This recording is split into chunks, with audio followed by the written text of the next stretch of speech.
Coming in number 10, we've got the Pizza Party Dog Pile. What a place to start, am I right? It sure doesn't sound like a brutal kill. In fact, the way I've titled this one, it seems like something that might happen at your little cousin's hockey tournament. All fun and games until someone loses an eye, right? Or in this case, suffocates underneath an enormous man. See, Frank Castle and one of his many enemies known as the Russian have fought on multiple occasions. In this particular instance though, the Russian gained the upper hand. Pummeling the Punisher, things weren't looking too good for our revenge-fueled friend. However, as it often tends to happen, the fight got taken a little too far and the tables did turn. After tossing the Punisher into his neighbor, Mr. Bumpo's apartment, some improvised weapons were used. Hot, spicy pizzas to be precise. Castle tosses some of these molten meals into his adversary's face and then uses Mr. Bumpo himself as a smothering weapon. The rotund man makes for a great weight and the Russian gets stuck underneath. Adding a little assistance to the top of the pile, he stays there for a solid half hour. At that point, the Russian's breath is all but guaranteed to be stopped. Suffocation is a brutal way to die no matter how you slice it, but being assailed by someone else's dinner and then squashed under a huge friendly man?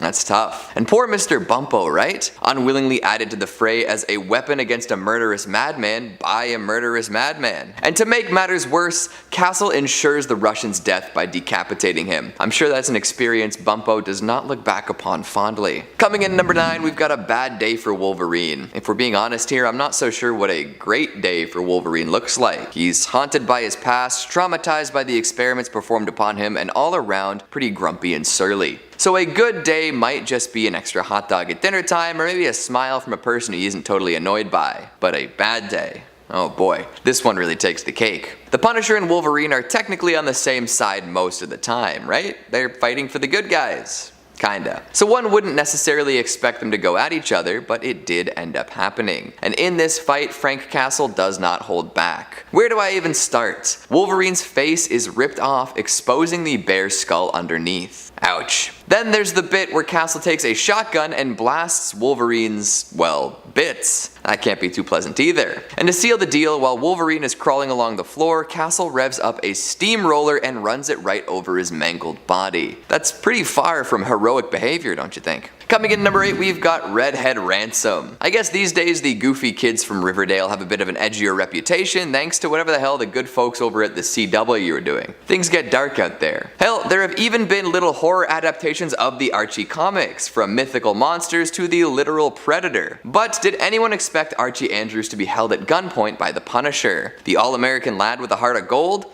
What did he do to deserve this? Well, as it turns out, he matched the profile of a notorious narcotics smuggler and salesperson known as Red. So the Punisher wasn't off his rocker in pointing a weapon at Archie. But still, all dressed up in his Letterman jacket, and then he's looking down the barrel of a deadly weapon. At least Castle didn't pull the trigger. Coming in number 7, apply directly to the forehead. Head on. You know the old commercial, right? Well, the Punisher decided to take that advice and run with it, although I kinda doubt this is available at Walgreens. See, the human skull is a remarkably strong thing. It takes a lot of force to cause damage to one, especially if you're running low on weapons and ammo. Thankfully, if you're extra resourceful, you might be able to find a solution to being low on head-cracking implements. Just use another person's head.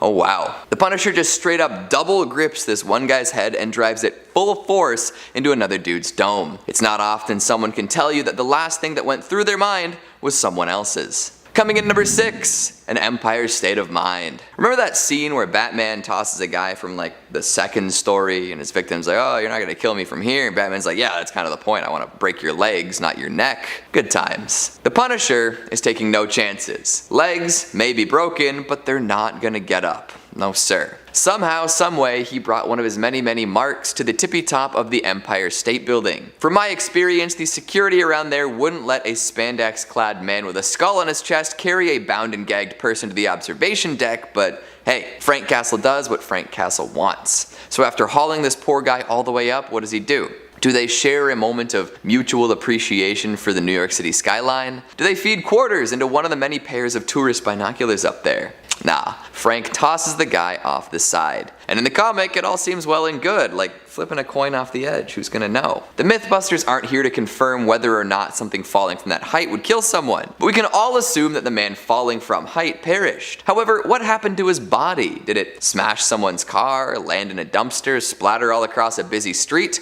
It's questions like that that keep me up at night. Number 10. Sins Past. One of the darkest Spider-Man moments to date that continues to haunt my personal nightmares is the revelation that came from Sins Past. This story starts in Amazing Spider-Man issue 509. During one of the worst flashbacks in comic book history, we learn that Gwen Stacy had an affair with Norman freaking Osborn, which resulted in a pregnancy. Gwen gave birth to twins, and their existence was forever kept secret from Peter Parker. Osborn raised the two children to hate Spider-Man, making them believe that Spider-Man was their father and that he killed their mother, when in reality, Osborn was their father, and although I guess kinda debatable, I think we could still argue that Green Goblin is much more to blame for Gwen's death than Peter is. This whole story was an extra level of dark and twisted that makes it both unforgettable and at the same time something you wish you could forget.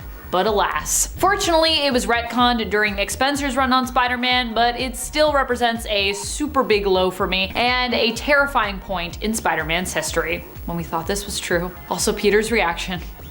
No.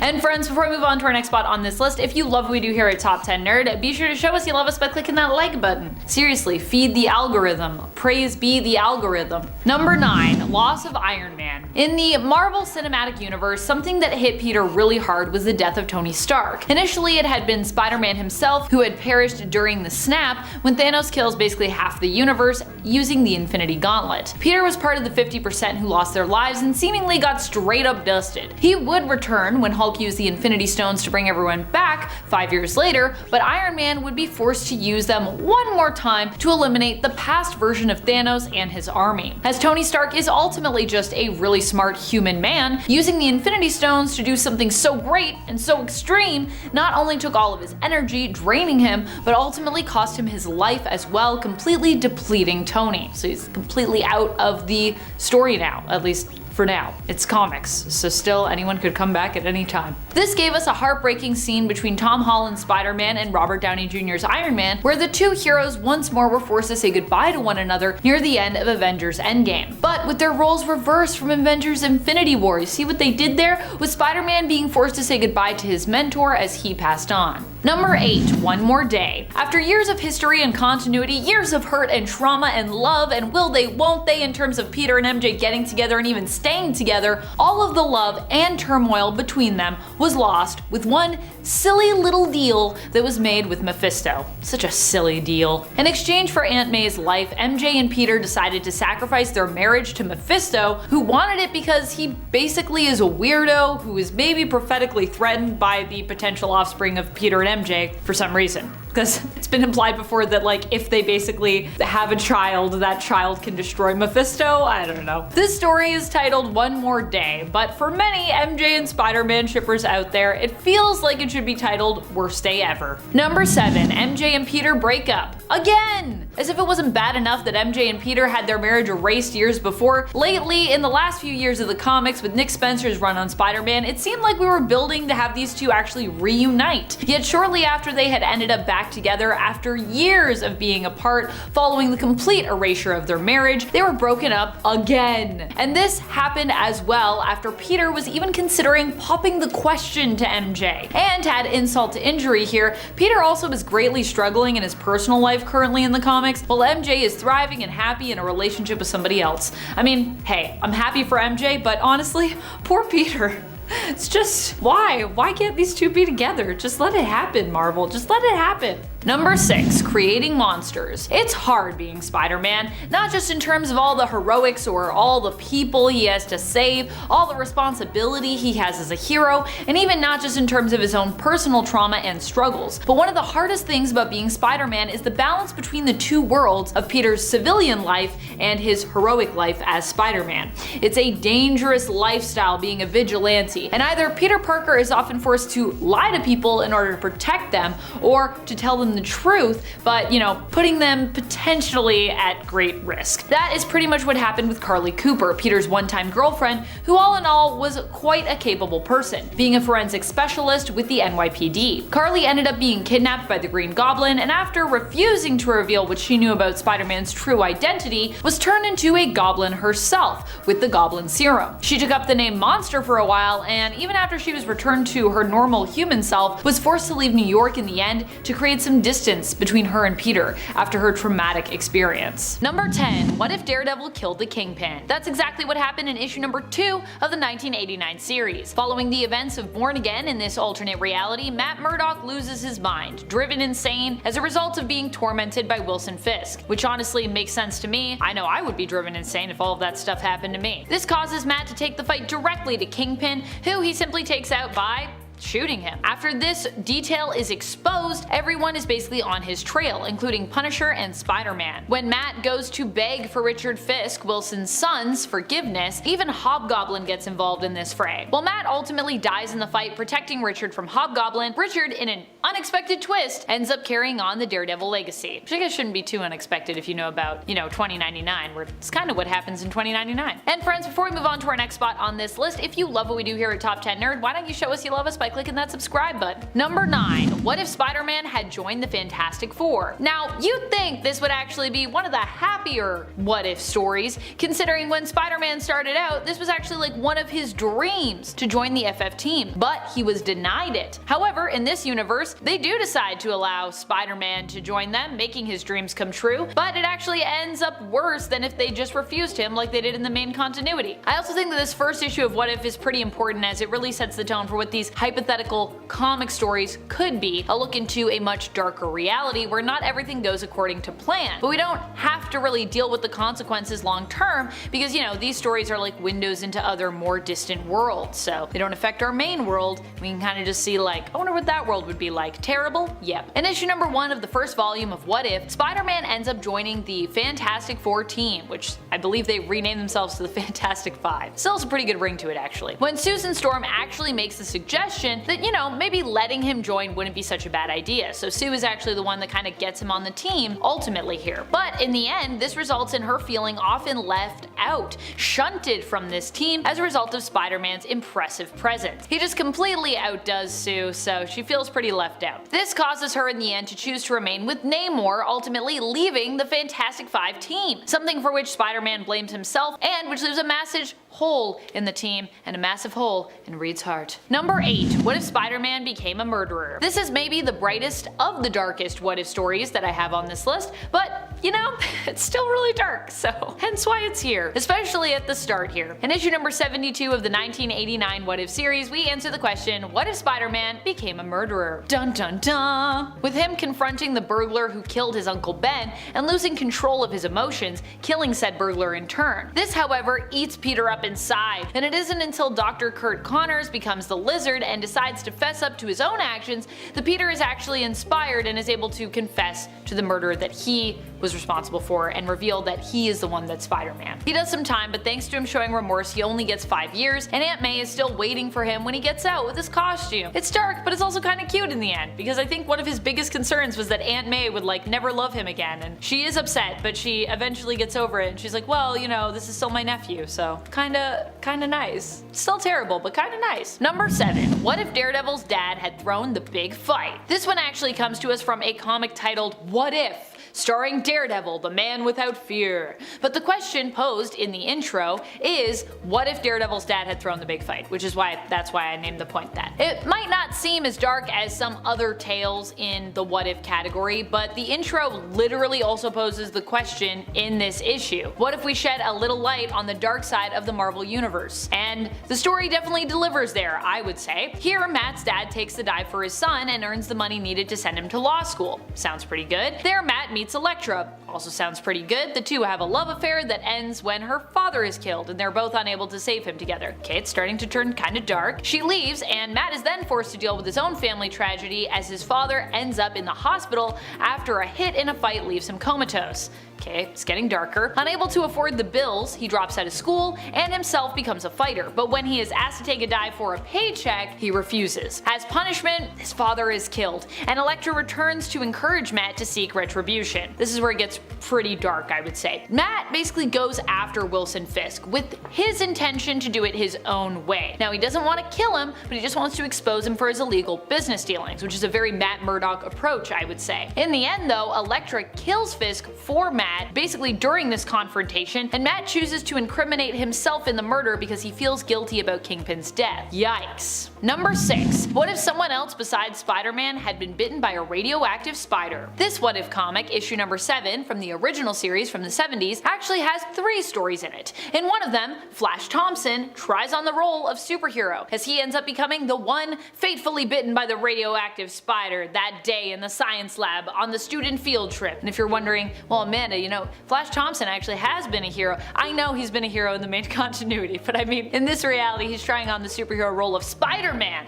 He becomes Spider-Man and does his best to be a great hero, but actually dies during his attempt to be one. Sad. He fights the Vulture, and it's during a battle in the sky where the Vulture successfully manages to kick Flash off of him that Flash's Spider-Man falls to the ground. Unable to find much in the way of cushion or slowing his descent, the fall does him in, and Peter Parker finds Spider-Man in the alleyway, unmasking him to recognize the face of Flash Thompson, the ire of his high school experience. Now acknowledging the fact that Flash was Spider-Man though, Peter seems to forget all about this as he actually mourns the loss of Thompson, which makes it even more sad. Number 10. Arkham Asylum. One of the great things about Batman compared to any other hero is the way his comics can lean really heavily on the darker aspects of human beings, and because of that they can also get away with much more expressionistic art that can be really gorgeous while also being extremely terrifying. As an example, let's talk about the graphic novel Arkham Asylum. The gritty gothic artwork, which looks like it came straight out of my nightmares, meshes with the extremely dark, disturbing, supernatural themes of the story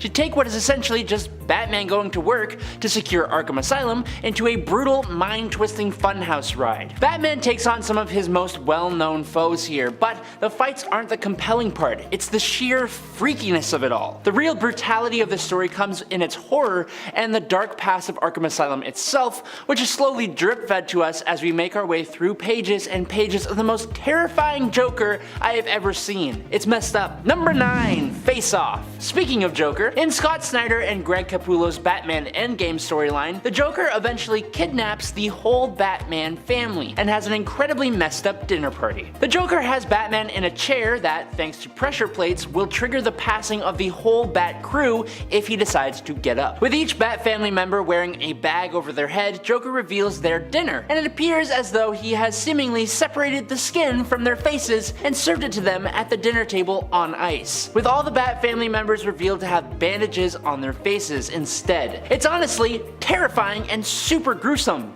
but it is all just a ruse to try and break the Batman yet again. Instead, he proceeds to try and burn them all alive and then infects them all with Joker toxin, causing them to fight each other, distracting Batman from his fight with the Clown Prince of Crime. Number 8. Bane. There are many deranged and off-the-wall villains in Batman's rogues gallery, and while the Dark Knight has suffered losses and defeats at the hands of a few, none of those defeats are as infamous as the one he suffered at the hands of Bane. By issue 11 of the Broken Bat storyline, Bane had managed to find out that Bruce Wayne was indeed Batman. Bane surprised Bruce at his home, pumped himself with venom, and laid a brutal beating on the Dark Knight in his own home. The fight continued on into the Batcave, and completely taken by surprise, Batman is on his last legs when the venom-fueled tank of a man lifted Batman over his head and dropped him spine first onto his massive back-breaking knee. The brutal move captured in one of the most iconic panels ever put the Batman completely out of commission, requiring him to choose another to fill his role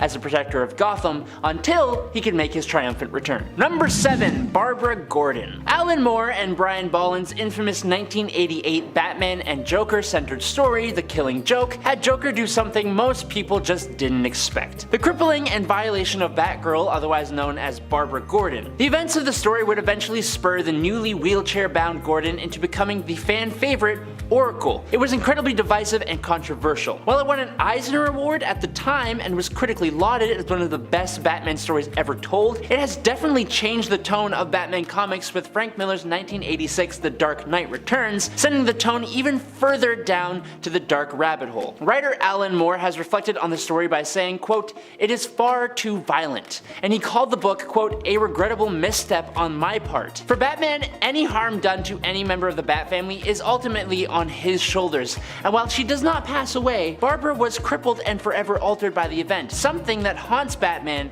forever. Number 6. Zur-En-Arrh. The Batman of Zur-En-Arrh was introduced in 1958's Batman number 113 as Toronto, who protects a faraway planet in a red, yellow, and purple Batman-inspired suit. While a dazed Batman pilots the Batplane over Gotham City one night, he finds himself transported to the world of Zur-En-Arrh by Toronto, and Bruce helps Toronto fight off alien invaders with Superman-like powers and then is transported back to Earth. Now, fast forward to Grant Morrison's run on Batman, and the whole adventure was revealed to be a hallucination caused by an isolation experiment on Bruce by the villain Dr. Simon Hurt, with Zur-En-Arrh being derived from Bruce Wayne mistaking his father's last words, which were, quote, Zorro and Arkham, which is the show they had just watched before his parents were brutally snatched away from him. Using the trigger phrase, Dr. Hurt broke Bruce's mind and left him on the streets of Gotham. However, Bruce had developed a backup personality to bring the fight back to Dr. Hurt, the much more brutal Batman of Zur-En-Arrh. Number 10. Stops Wonder Woman. In issue number 39 of the 2011 Wonder Woman series, Wonder Woman calls out her teammates for not killing. This might seem strange to you, knowing that Wonder Woman is a hero, and generally we don't associate heroes with killing, but at the end of the day, Diana is still an Amazon, and has also been the god of war. She is ultimately a warrior, so although she does believe in peaceful resolutions 100%, there are times when she acknowledges that to protect innocence, sometimes blood actually has to be shed. In this case, thousands of people were killed by an alien enemy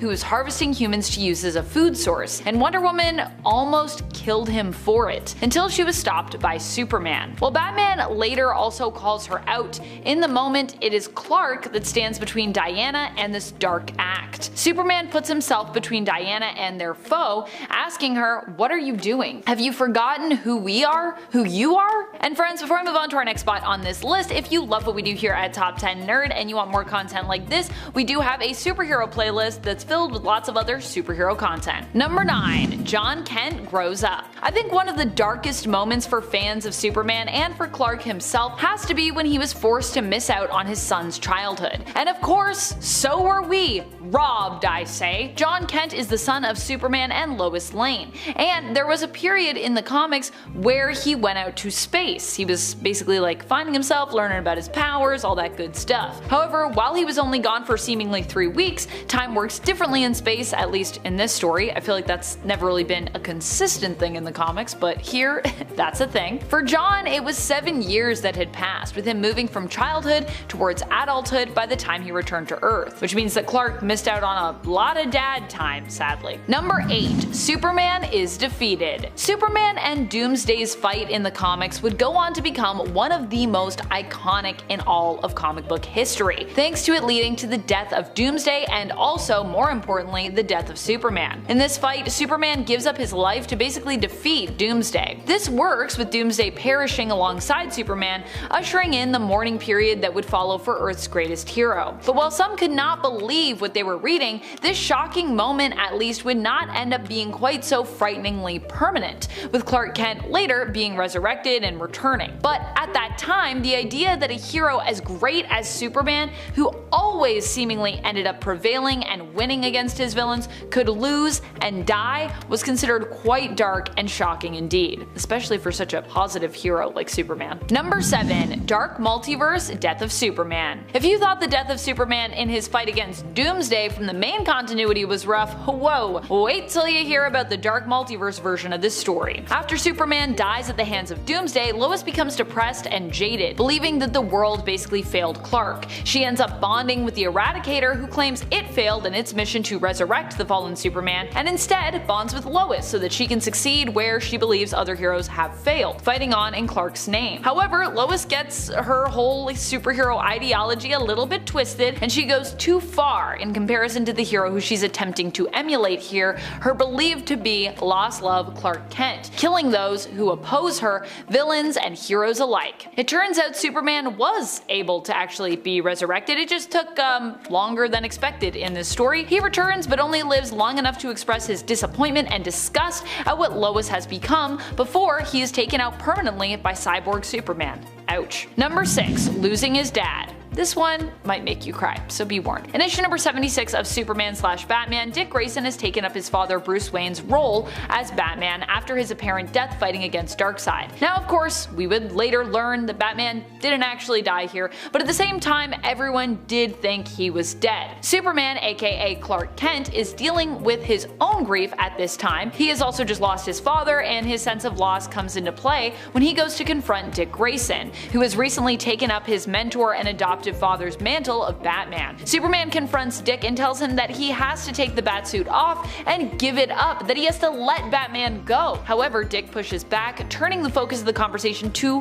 Clark's loss. Dick says, "I know you lost your father and you're angry. You can do anything in the world, but you can't bring them back. I lost my father too, and this is what I can do." Coming in at number 10 is Adrian Toomes. Kicking off this list on the very mild end, we gotta start with the MCU because, as most of you know, the film and television versions of Marvel's universe have never and likely will never go to the dark depths that their comic counterparts will. Despite that though, the actors in some of these films can really serve up a small taste of darkness that can put a chill down your spine. For example, in Spider-Man Homecoming, the main antagonist is Adrian Toomes, the Vulture, played extremely and unsurprisingly well by Michael Keaton. In a really unexpected moment when Peter Parker arrives at his date Liz's house, he is greeted at the door by Adrian, Liz's father. Adrian drives the pair to their dance, and Toomes gradually figures out that Peter Parker is the Spider-Man. At the end of this car ride, Toomes actually pulls a weapon on Peter and very calmly threatens Peter with the end of his life and those he loves if Spider-Man does not back off. It's an incredibly well acted scene and makes you feel just how serious things just got for Peter Parker. Number 9. John Walker. Fast forward a little bit later on in the MCU timeline to the Falcon and the Winter Soldier. Now this is after Steve Rogers has stopped being Captain America. Instead, John Walker has taken up the Captain America mantle on orders from the government. As comic fans know, John Walker is not the greatest guy around, and in the MCU, it's no different. Well, maybe a little bit more restrained. A little. In one of the most shocking and dark scenes from the show, from episode 4, after the Flag Smashers caused the passing of Walker's best friend Lamar, John chases down one of the Flag Smashers, and in front of a crowd of people, he very brutally uses the shield of Captain America to bring the Flag Smasher to an end. The image of the bloody shield of Captain America is such a surprising thing to see, especially out in the MCU, and it's left everyone who saw this scene for the first time slack-jawed and lost for words. Hey guys, if you are enjoying this video so far, make sure you drop a like. One way to let us know that we are doing a good job. We very much appreciate it. Number 8. Brian Banner. Fans of The Incredible Hulk are well aware of how dark and messed up the character's past is. It's a partial reason that Bruce was able to become the Hulk in the first place. A large part of his darker past has to do with Bruce's father, Brian Banner. Brian was a less than ideal father figure. For starters, because of his job researching atomic radiation, he believed that his DNA was altered and that when Bruce was born, he was some kind of monster because of it. Brian also became jealous of how much attention Rebecca Banner gave to baby Bruce. Brian went pretty much insane, in other words. As some of you know, Brian became responsible for the passing of Rebecca Banner. On the anniversary of her funeral, Bruce was visiting her grave, and Brian, recently released from the mental hospital, arrived. But Brian wasn't cured at all. He attacked Bruce, but all the years of torment had built up inside of Bruce, and in one kick, Bruce threw Brian off balance and he fell backwards, hitting his head off of the gravestone of Rebecca Banner and instantly ending his life. This moment was so haunting to Bruce that he just erased it from his own mind, convincing himself for years that his father passed due to a mugging. Number 7. Spider-Man and Mary Jane. Spider-Man is arguably the face of Marvel Comics, and for good reason too. He's incredibly inspiring, full of hope, and is never one to give up. For all those reasons, when Spider-Man Reign was released in 2007, it was incredibly hard to see an old, tired, and torn down Peter Parker who had pretty much given up. Of all the dark and depressing things in this story, there is one thing that stands above the rest. So, through the course of the story, we learn that Mary Jane, Peter Parker's greatest love interest, has passed away, and he's been hanging on to this memory of her, and that's likely due to the fact that he is directly responsible. Mary Jane didn't pass away because of a villain or Peter failing to save her. Instead, because of the radioactive spider that gave him his abilities, Peter himself was radioactive. Through the years and years that Peter Parker and Mary Jane had been together, Peter's radioactive body had essentially given Mary Jane cancer. We learn this as Peter is hugging her decaying body and bawling his eyes out. It's honestly utterly gut-wrenching. Number 6. Green Goblin and Gwen Stacy. Sticking with Spider-Man, because apparently putting Spider-Man through the ringer is Marvel's speciality, we have Sins Past. In this story, it was revealed that Norman Osborn, the Green Goblin, who was a full-grown man at the time, had actually had an affair with the teenage Spider-Man's other love interest, Gwen Stacy. Not only that, but Norman actually knocked her up with twins. Norman whisked Gwen off to France so that she could give birth, but filled with guilt, Gwen decided to come clean and tell Peter Parker everything. But Norman was absolutely not going to allow that to happen, which was the reason that the Green Goblin, who had barely ever shared any comic time with Gwen Stacy before this point, chose to infamously put her life in peril, and it's the whole reason she lost her life in the first place. It's incredibly unnecessary and completely tears down the memory of Gwen. Coming in at number 10 is Injustice. Some of the best Superman stories have to deal with the Man of Steel going to the dark side. Ultraman, Superboy Prime, Superman Red Sun, all fantastic takes on the character, but, and this is an arguable point, the darkest and most shocking of these is Injustice. Sure, Injustice is based off of the Mortal Kombat-like video game, but it's just dark from the get-go. Thanks to the Joker, Superman is tricked into taking the life of both Lois Lane and their future. He then plunges his hand straight through the Joker's chest, just cementing the fact that he has gone overboard. But if that weren't enough, it's the way he dispatches the heroes who used to be his friends that will really get you. Burning Martian Manhunter alive and using his heat vision on Shazam's eyeballs are just two of the worst ones for me. Number 9. Frank Miller's work. Frank Miller wrote the groundbreaking comic The Dark Knight Returns in 1986, and it was truly something. While it was dark, it just offered up an amazing story and some crazy awesome scenes that people never knew they wanted. But it hurts a lot to say that its success unfortunately led to sequels. These sequels dropped in quality, both in storytelling and especially in art, but they ramped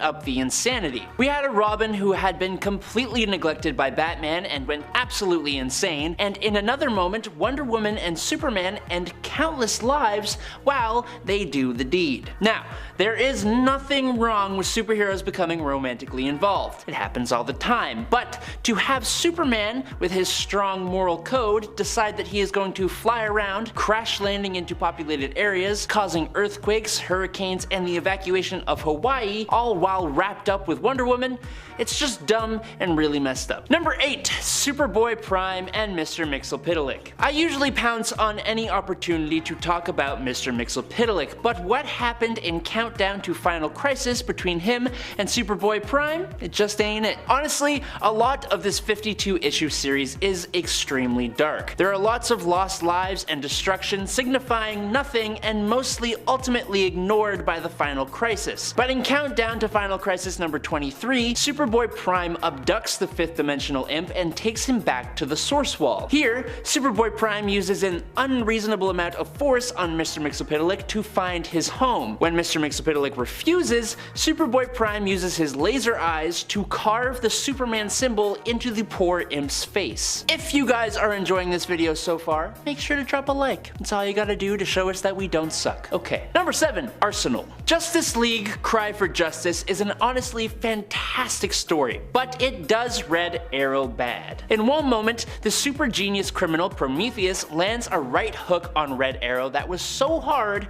Arrow's right arm detached from his shoulder. This was bad enough, but Prometheus also orchestrated the events that led to the passing of Red Arrow's daughter, Leon. After these events, he became Arsenal, got a cybernetic arm, and also fell back into a substance problem that he had. One time, under the influence of the stuff, stuff, he thought he was protecting his daughter from 5 versions of the villain Prometheus, but in reality, he was just beating up some random people in an alleyway, and his daughter was actually a no longer alive stray cat. Batman showed up to beat some sense into Arsenal, but the damage was done to both Arsenal's psyche and readers' memories. Number 6. The Woman in the Refrigerator. Green Lantern stories aren't usually known for their darkness, but in Green Lantern Volume 3, number 54 from 1994, Kyle Rayner came home one day and found that his girlfriend, Alexandra DeWitt, had been extremely ruthlessly removed from life by the supervillain Major Force and then stuffed into their refrigerator. Kyle, sufficiently motivated by anger and regret, ended up stopping the bad guy, but some people have had enough. Specifically, DC writer Gail Simone. Gail, fueled by the image of seeing her favorite female character done so wrong, coined the term women in the refrigerators as a way to refer to comic book women who have been de-lifed and or had their entire lives ruined specifically in order to fuel the stories of superhero men. There are tons of other examples in comics of this happening, but this one may be the worst, hence the term. Coming in number 5, teaming up with Eminem. Did you know that there was a run of comics where the Punisher kills Eminem's team, listens as Eminem raps entire songs to him, and then gets Eminem to kill Barracuda? I'm not sure if this counts as super dark, but that is a very weird crossover. You know what? It is dark. I'm making it so. All those poor groupies gone in the blink of an eye. Then the Punisher has to deal with whatever nonsense Eminem gets him involved with from then on. That's it for this entry. I wanted to bring up the fact that the Punisher and Eminem had a comic series together. Thanks for listening. Coming in number 4, shark bait hoo-ha-ha. We've already touched upon the Punisher's almost religious use of improvised weapons. Pizza, skulls, car batteries, you name it. If it can hypothetically hurt someone, he's probably used it to inflict some serious damage, Phil Swift style. However, a lot of these weapons have probably been used by your average thug to similar effect. Maybe a little less brutal, but still deadly and painful if used correctly. But how many people can say that they've literally used a shark to kill someone? I'm sure there are a few, but the list can't be all that long. So of course, Frank Castle finds a way to utilize a deadly aquatic predator to take down a target. Legend. Noticing that one of the people he was fighting was missing a limb or two near the water, the Punisher got a gruesome idea. After attracting an enormous shark with some blood in the water, he pushes the poor guy in, and we get to see the moment it all comes together. In a flurry of teeth and fins, the criminal is mangled by a shark, and the Punisher simply looks on, satisfied. Coming in number 3, Brutalizing Barracuda. Never a fan of underdoing a job, we've seen the Punisher really go to town on all sorts of rivals over the years. It's almost a challenge for authors behind the comics to come up with new and inventive ways to end lives through Castle's eyes. But when he finally gets his hands on longtime enemy Barracuda, the Punisher did not shy away. No sir, he turned that mess up to 10. After biting chunks of his face skin out, Castle goes in for the kill. Not immediately though, he really takes a moment to soak it all in. There are some gunshots and a nice little curb stomp, and then eventually a car battery is brought out. Uh-oh. Allegedly clamped down upon some unmentionables, the Punisher lets loose some insane electrical shocks that really get Barracuda going, and that's not enough even then. After some 15 minutes of agonizing electricity, he finally takes a pickaxe out and chops Barracuda's limbs and head off. That's just horrifying. At number 2, we've got Polar Bear Bloodbath. Now, most of what happens here isn't explicitly shown to the reader. We see Ma Nucci, famed mafia matriarch, appear to get back at the Punisher for killing her sons. However, doing so at the zoo was probably a bad call. The Punisher manages to maneuver the fight into a polar bear enclosure, and these beasts are not happy to have visitors. Dang, and all those Coca-Cola commercials convinced me that polar bears are super chill. What do you mean a major corporation lied to me? Back to the matter at hand though, Ma and a couple of her lackeys are left to fight for their lives against enormous ice-faring predators, and they don't come out the other end looking too pretty. Ma in particular is in pretty bad shape, missing her arms and legs. What she isn't missing, however, is her attitude. And finally at number 1, Into the Fire. And this is a fun one to end on. After putting Ma Nucci through that animalistic encounter, the Punisher had to make sure he finished the job. Just going in and killing her wouldn't be enough though. In fact, to him, that would almost be a mercy. No, he's gotta raise the stakes, as always. So after the entire ordeal is as good as done, he decides to set fire to Ma's mansion with her still in it. She's a feisty one though, and makes it out of the fire one last time. Crawling towards Castle in one final desperate attempt to kill him, she performs what I can only describe as that move that Pokemon do when they run out of PP to use. Struggle. The Punisher sees this, lines up a nasty kick, and sends Ma flying back into the Inferno for good. Sheesh. What a lunatic, am I right? Who else could get away with all this horrific stuff and still be so beloved? Only Frank Castle. Number 5. Chasm. Chasm was once the hero Spider-Man, aka Ben Reilly. During the Beyond event, he ended up losing all his memories, or a lot of his formative memories you could say, and as such was sent down a dark path to becoming the villain known as Chasm, struggling to determine right from wrong since he'd lost all those formative memories during the event. He's called Chasm because the memories left a hole in his mind. It's like a chasm, you see. Number 4. Reign. This alternate reality and its Spider-Man story involves an old senile Spider-Man who lost Mary Jane to cancer years earlier, which he discovers his own radioactivity actually caused. He has retired from being Spider-Man and now owns a flower shop, but hallucinations and incessant injustices cause him to attempt to return to a life of heroics once more. However, Spider-Man is now an old deranged kind of man, and as such this story mostly involves him getting his butt kicked in between hallucinations of Mary Jane's ghost and rotting corpse. In the end, he does prevail, but not without us exploring the depth of his loss and his heartache. I think one of the darkest moments is when Spider-Man envisions Mary Jane's corpse emerging from her grave and entwining Spider-Man once more in her limbs,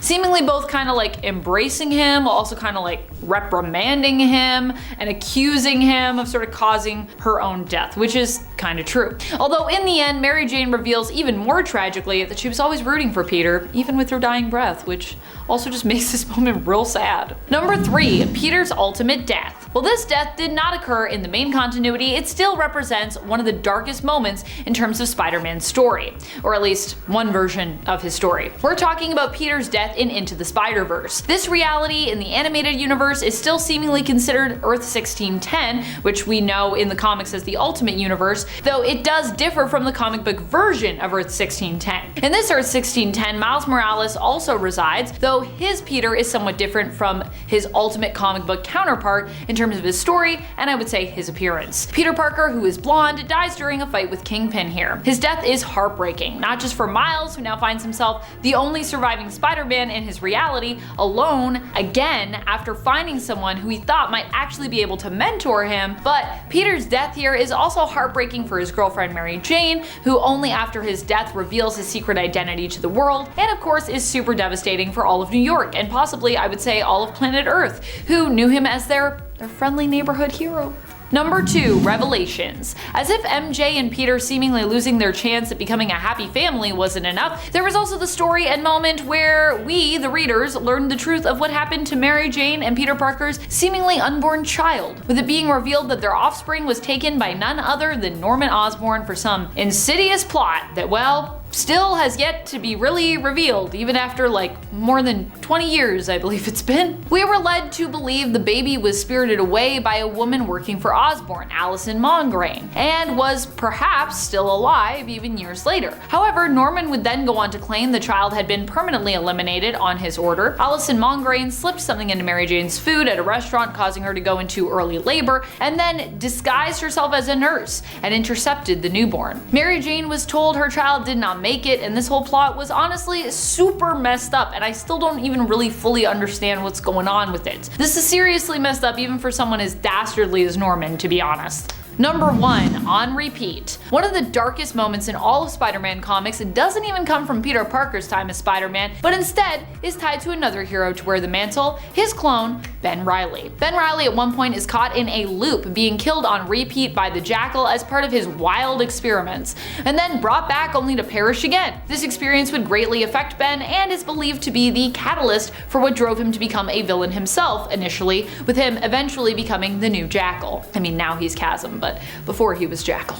He just keeps having these sad villain loops. It's really tragic, actually. Number 5. What if the alien costume had possessed Spider-Man? One of my personal favorites, and definitely a dark story. This one involves Spider-Man being fully overtaken by his black suit after Reed attempts to remove it. In the end, Peter is drained of his life energy by the suit, which does inevitably leave him. Prematurely aged by this process, he ends up dying of old age, with Black Cat being the one to get revenge for Peter by killing the symbiote for good. It also features a very sad scene between May and old Peter, who poses as a colleague of Peter's from the Daily Bugle and basically comes to tell Aunt May before he dies how much Peter loved her. This sad and tragic what-if tale comes from issue number 4 of the 1989 comic series, if you would like to revisit it, as I have. Number 4. What if the Hulk had killed Wolverine? This story comes to us from issue number 50 of the first volume of the Marvel What If series. Here, Wolverine and the Hulk fight, as, you know, is common, but this time, during their, what I believe is intended to be their first fight, Wolverine ends up dead. This is all because Hulk is being used as a pawn by Forge's powerful nemesis, the Adversary. Very creative name, the Adversary. I wonder what that guy's about. Is he an adversary? He certainly is. In the end, Hulk threatens the lives of pretty much all of the X-Men, but does not end up killing them all. Once the Adversary reveals himself, Hulk attacks him, weakening him briefly, just long enough for Forge and Storm to basically escape his clutches. They strike back against him, and with Forge managing to cast a spell to defeat the Adversary and basically seals the Adversary off in another realm, banishing him from their reality for good. Still, while there are survivors of this battle, when Hulk transforms back to Bruce Banner, Bruce is confronted with the fact that he has taken multiple lives during this rampage, and that pretty much breaks Bruce, so I would say this is pretty tragic. Number 3. What if the Punisher had killed Spider-Man? This comic has maybe one of the darkest endings around. In it, Punisher is tricked into killing Spider-Man. He's promised basically funds to help him in his fight against crime and those who took his family from him, and Frank is also made to believe that Spider-Man himself is a criminal and is not actually a hero. However, after killing Spider-Man, Frank learns the truth. He manages to track down the man who misguided him, the Jackal, aka Professor Miles Warren. He figures out that the Jackal is Warren, and insists that they wait for the cops instead of just, blowing Warren away. However, when the cops do arrive, it's revealed what Frank's real plan is here, to basically kill the Jackal in front of the cops and in return be killed by the cops, believing he deserves himself to be punished for what he did to poor Spider-Man. This all goes down in What If, issue number 58 from the 1989 series. Does seem like a Frank solution to a problem where he blames himself or something. Number 2. What if Flash Thompson became Spider-Man? I was kind of thinking that maybe in this story, Flash, might get a break here. But even here, he has a pretty bleak tale attached to him in another alternate reality where he also becomes Spider-Man instead of Peter Parker. The story culminates in a heated moment where Peter discovers Flash's secret, that he's Spider-Man. Filled with rage, Flash doesn't listen to Peter's pleas for help and instead blames him for everything that has gone wrong in his life recently, shouting at Peter, "You ruined my life," before hitting him with a deadly punch that basically cost Peter his life. This story comes from the 2018 What If Spider-Man comic, and I would recommend checking this one out. It's wild. Number 1. What if Phoenix had not died? The title for this story makes it sound like it might even be a positive and happy story, but don't be misguided, it's not happy. Well, it starts off pretty optimistic with the Phoenix not dying but being redeemed and even helping to defeat Galactus. In the end, the Dark Phoenix power does consume Jean, causing her to turn on her teammates, so she becomes, dark again. She kills not just the X-Men, but the world in her rage and sorrow, with her anger and fire continuing to spread outward, engulfing the universe. So not only do her friends die, the X-Men obviously, the world, but the universe is also completely in danger, so. Number 5. Hush. Batman Hush in its entirety could be seen as a brutal moment. It strikes at the childhood life of Bruce Wayne himself, pushing Batman to a point we rarely ever see him go. In Batman issue number 614, right smack dab in the middle of the Hush story arc, Tommy Elliott, the childhood friend of Bruce Wayne, loses his life at what seems to be the hands of the Joker. All the years and years of distress caused by the Joker, the people hurt, the lives lost, they all fuel this insane rage inside of Bruce Wayne, who begins to lay a spectacular beatdown on the Joker, knocking out both Harley Quinn and even Catwoman, who both had tried to stop him. Batman almost goes to the point of permanently bringing an end to the Joker, beginning to put aside his morals to finally be rid of this homicidal plague on Gotham City. It's not until Jim Gordon intervenes while Batman has his gloves around the Joker's neck that the Dark Knight finally relents. The worst part is that if Batman did go through with this, the Joker wasn't even the one responsible for the crime in the first place. Number 4. Great White. Warren White, not Walter White, is a Batman villain who isn't exactly the most well known, as he is just really underused. However, his backstory with Arkham Asylum Living Hell is one of the most interesting villain origins of the entire roster of rogues at DC's disposal. Despite that, the Great White Shark's origins are so dark that it's really doubtful they will ever be adapted to the big screen, and that's because, well, it really ain't fun for the whole family. Just like everything else on this list, pretty much. Warren is sent to Arkham Asylum after pretending to be mentally disturbed to avoid a longer jail sentence, meaning he pled insanity. But he really did not know what he had just got himself into. Arkham is not the place you want to go to, even if the alternative is jail. The asylum and those who are, quote, treated there,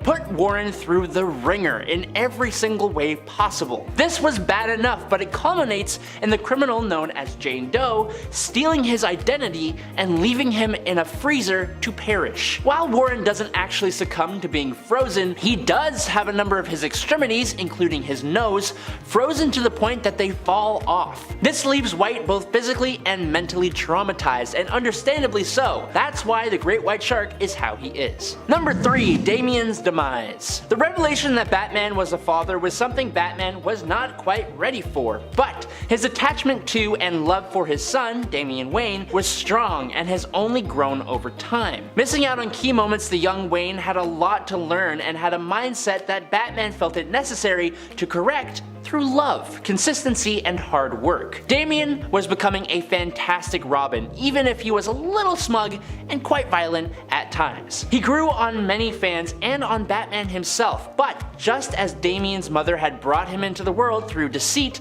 and villainy, she also played a key role in taking him out of it. Talia al Ghul and her forces invaded Gotham, and when Damian was taken out by his mad clone, the Heretic, Batman experienced a loss that affected him so strongly. He experienced a thirst for vengeance against all he thought responsible for Damian's demise. Eventually, that vengeance found its way to Apocalypse, where Batman faced down Darkseid to retrieve his son's body, but ended up reviving him instead, so it's all thumbs up. Number 2. Flashpoint Batman. When the Flashpoint universe was created, it changed a lot of characters. Possibly one of the most interesting ones was Batman, who in this universe is actually Thomas Wayne, with Bruce losing his life instead way back in Crime Alley, and Martha Wayne? She became the Joker. It's twisted and cool, and this Batman has a different moral code. Taking out criminals is not a problem, but when he finds out that mainline Bruce Wayne becomes the Batman, he deems this unacceptable and he tries to change his son's ways. Instead of being a nice father alongside Bane, he ruined Batman and Catwoman's wedding, causing her to leave him at the altar, nearly had Batman send Mr. Freeze to the afterlife for a crime he did not commit, kidnapped Damian Wayne, hired the KG Beast to take out Dick Grayson, he had Bane put Alfred Pennyworth in the ground, and then Thomas incapacitated Bruce with fear toxin and kidnapped him. He dug up the coffin of Martha Wayne, wishing to use the Lazarus pits to resurrect Martha so that they could all just be a happy family again. But this whole thing is super messed up and it did not go the way he planned. Number 1. The death of Alfred. Like I said, instead of, I don't know, being a good father, Flashpoint Batman teams up with Bane to break Bruce. In 2019's Batman number 77, Alfred Pennyworth is taken out by Bane and Thomas Wayne, the Flashpoint Batman, in front of Damian Wayne's eyes. Bane and Thomas take Alfred hostage and warn the Batman family that if Batman comes into Gotham, Alfred is kaput. Instead, Alfred essentially sacrifices himself because he knows that Batman will not let Alfred get hurt. Alfred pleads with Bane, quote, not in front of the boy. But with a twist of his arms, Bane snaps the neck of Bruce's father figure and oldest friend. Bruce discovers the body of Alfred in Batman number 83, confirming that Alfred is in fact gone and Bruce is beside himself with pain. As tears come to his face, he can barely even speak. Alfred's passing is complicated since he does come back as a villain later on. Now Alfred's death is complicated since he does come back as a villain. Alfred is revived by a maniac named Brandon Crawford and brought back as, quote,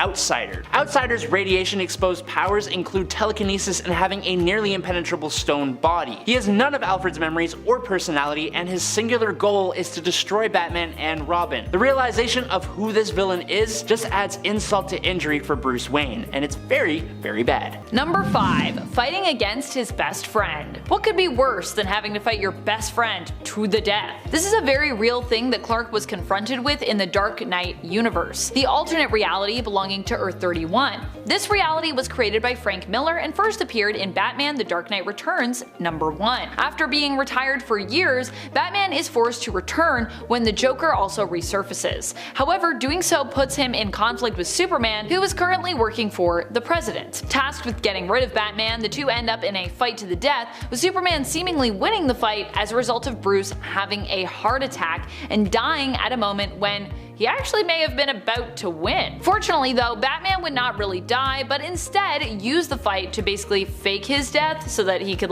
not have the president trying to make sure he was gone, and it's implied that despite the seemingly real high stakes fight we just witnessed between them, Clark may have actually been in on Bat's plan the whole time. Kind of ruined some of the stakes, I think, but at the same time, it's still a pretty crazy fight. Still a pretty dark time, I think we could say. Number 4. Whatever happened to the Man of Tomorrow? What is one of the saddest or darkest things that can happen in any superhero story? How about it ending? That is what this story featuring Superman is all about. It's told from a retrospective point of view through the voice of Lois Lane, who is being interviewed by the Daily Planet. The story reflects on the last few years of Superman's superhero career, with the interview taking place 10 years after Superman's final appearance, and revisiting the loss of many of his closest friends and allies, including deaths of Jimmy Olsen and Krypto. Number 3. Betrayed by his ally. One of the most heartbreaking alternate realities in the comics sees friend turn on friend in a deadly battle. In Wonder Woman Dead Earth, Wonder Woman doesn't just fight Clark, she ends up killing him.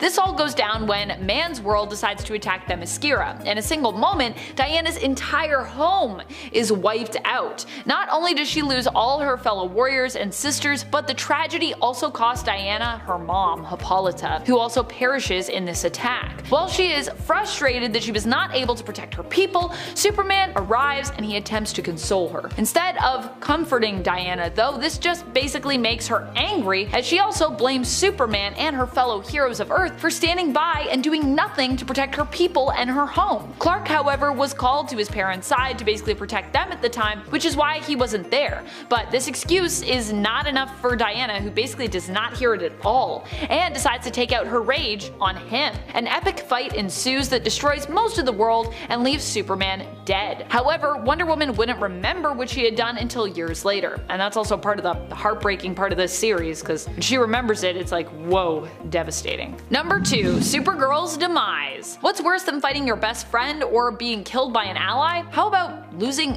family? And not just any family, a fellow Kryptonian at that. With Superman being one of the last surviving members of Krypton, the loss of cousin Supergirl during the Crisis on Infinite Earths event cut deep. Kara gave her life to protect Kal, who was losing badly in a fight against the Anti-Monitor at the time. She succeeded in saving him, but it ended up costing Kara her own life, leaving Superman to mourn her. Number 1. The death of Lois Lane. If you thought the death of Superman was bad, just wait till you see what happens when Lois dies. It is not pretty. It's not good. You could argue this is one of the darkest Superman moments I think we've ever gotten across the multiverse. In the Injustice reality and story, Lois Lane is killed by the Joker and Harley Quinn, snuffed out in an instant when Superman is tricked into believing that Lois is actually Doomsday Return, with the life that was growing inside her also being lost, what would have been her and Clark's firstborn. This, as well as the devastation of Metropolis, causes Superman to basically snap. He in turn kills Joker and sets down a path to become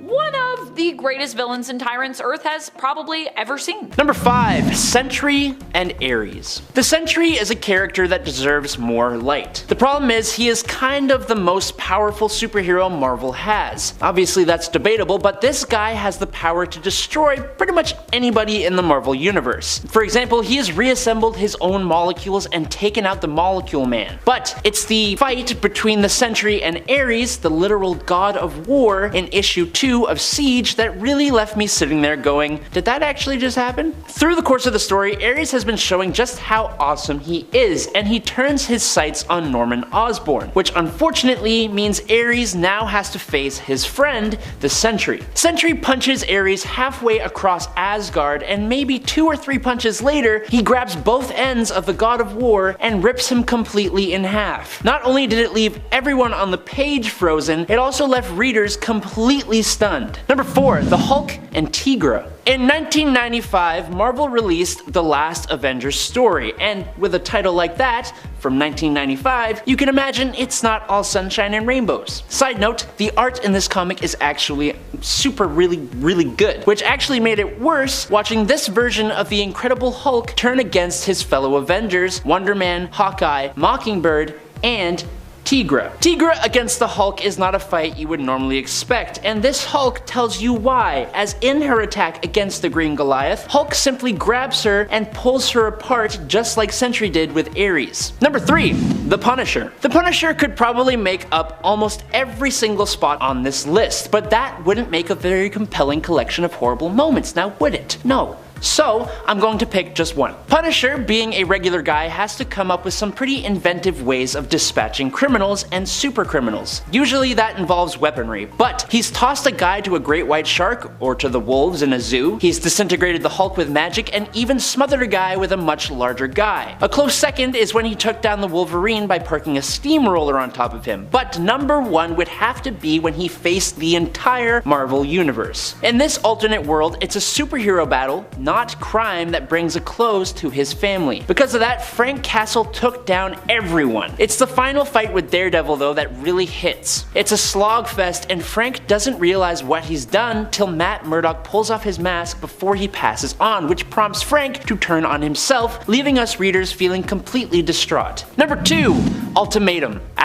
The Marvel Ultimate Universe. An ultimate collection of bizarre choices, really. Chief among them would have to be the event that was supposed to bring the universe to an end, but instead just did a whole bunch of really brutal stuff. And then it just kind of carries on. I'm talking about Ultimatum. In this event, Magneto, lacking any of his 616 universe counterpart's moral compass, flips the magnetic poles of the Earth. Now this causes incredibly bad weather, tidal waves, and the de-lifing of millions of people. But if that wasn't bad enough, in the ensuing chaos caused by the Ultimatum wave, the Blob devours Janet Van Dyne, Hank Pym in his giant form chomps the Blob's head off for revenge, Captain America ends up on life support, Thor trades his life and soul for Valkyries in the Land of the Dead, Magneto uses Iron Man's and Cyclops' power to brutally obliterate Wolverine, and then Magneto screams and raves until Cyclops blows his head off with an I-beam. It was all just a lot. And in at number 1 is Marvel Ruins. If you know Marvel Ruins, then you had to know that this was going to be number 1. This is a story taking place in an alternate comic book universe where literally everything that could go wrong goes wrong.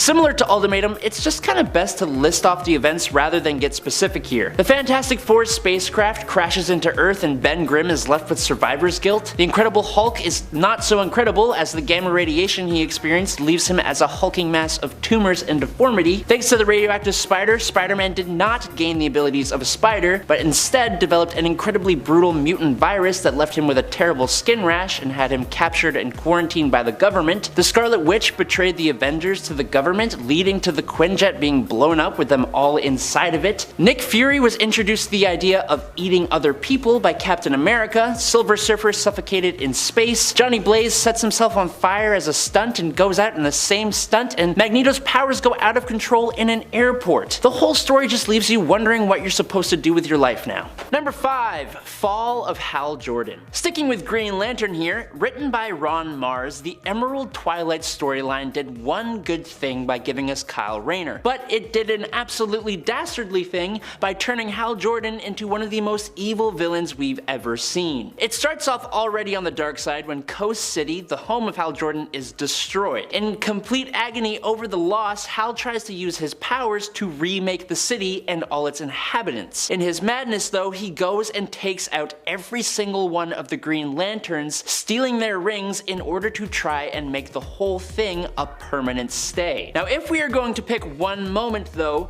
for me, the final fight with Sinestro is actually ingrained in my memory as being utterly horrible. There were no catchphrases, no jokes, no nothing, just a gritty whimper of a fight that ended with an incredibly harrowing snap. Number 4. Joker's face. In Detective Comics' Faces of Death and Batman Death of the Family, Joker had his face sliced off by the doll maker when he purposely got captured and sent to Arkham Asylum. Then he left it in his cell as a little gift for Batman and the police after he escaped. He would then go and steal it back and either staple it onto his head or strap it on as a mask, or sometimes he'd even take it off and play peekaboo with it. It's really messed up. Now the worst use of this would have to either be when he put the youngest Robin, Damian Wayne, with a bunch of dead birds and bugs and stuff and then terrified the Robin using his removed Joker face, or when he captured the entire Bat family and made them all think he had removed their faces as well. Absolutely terrifying. Number 3. The Killing Joke. The Killing Joke is one of DC's most groundbreaking Joker stories, but it is a Joker story, which means it is going to be messed up. In an effort to break Commissioner Gordon to prove his point that all it takes to make someone bad is one bad day, the Joker breaks loose from Arkham Asylum and attacks Barbara Gordon, the Commissioner's daughter, and who also happened to be Batgirl. The attack itself was incredibly visceral and it left Barbara paralyzed, but the worst part came later. When after kidnapping the Commissioner, Joker showed him pictures that he took of Barbara, scantily clad and implying a hell of a lot. While this book was incredible in a lot of ways, the writer, Alan Moore, says that this is one part he kind of regrets, and he places some of the blame on DC editorial, who encouraged and okayed him to go so far. Number 2. Bealia. If we are talking dark moments, there are 2 DC characters that always come to the forefront of my mind. The Joker is obviously one, he's already showed up multiple times on this list, but the other would be Black Adam. Black Adam does not give a damn. The only things he has shown to care about are him, his family, and his country. He has ripped someone in half as a warning to not mess with Kahndaq, he has obliterated Psycho Pirate's face for manipulating his mind, and he took on the entire superhuman community in the World War III event. But the whole catalyst for that last one was because he completely decimated the entire innocent population of the country of Bealia, and all because a group of villains had taken his family from him and he could not find them. It was only when he decided to try and head to another country that the World War III events started. And in at number 1 is Dr. Light. Okay, this one is kind of really hard to talk about. We are dealing with really mature subject matter, and it was handled in an incredibly bad way that led to absolutely nothing worth it. I'd give you a trigger warning, but I can't even say some of the worst things that happen in this story. Just know that if you choose to read Identity Crisis and the stories in relation to it,